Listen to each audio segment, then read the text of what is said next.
ሰላም ሰላም እንዴት ናችሁ?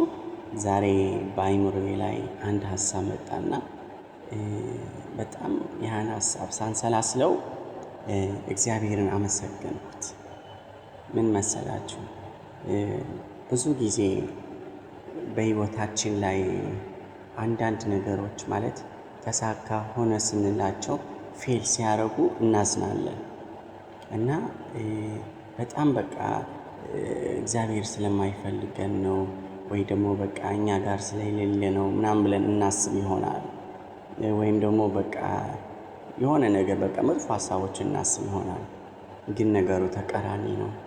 አንዳንድ ነገሮች ከህይወታችን ላይ ፌል ሲያደርግ እግዚአብሔር አምላክ እየተጠነቀቀን ነው ማለት ነው።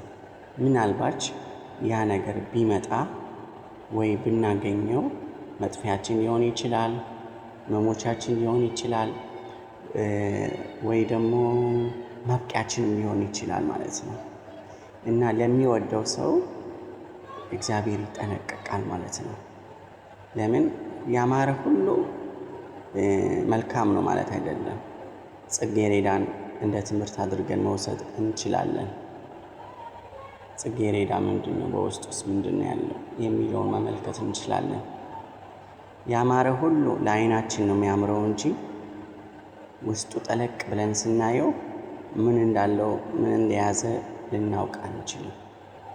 ነገር ግን ማድረግ ያለብን ያው ነገር ሲመጣ አመስግኖ ማለፍ ለኔ ነው ለማለት ነው።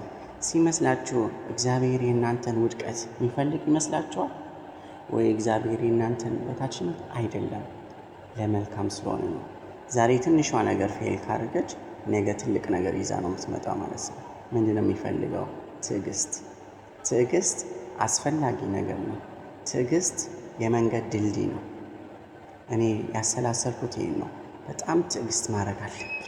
ትዕግስተኞች ከሆነ ነገሮችን እናሸንፋለን። በትዕግስተኞች ከሆነ ነገሮችን በቃ እያሰብናቸው እንሄዳለን እና አንዳንድ ጊዜ ለመልካም ነው ማለት አለብን። ስለተሮጠ ስለተለፋ ብቻ የሚሆን የለም። በትዕግስት ሁሉን ማየት መጠበቅ ነው። ትዕግስተኞች ነው።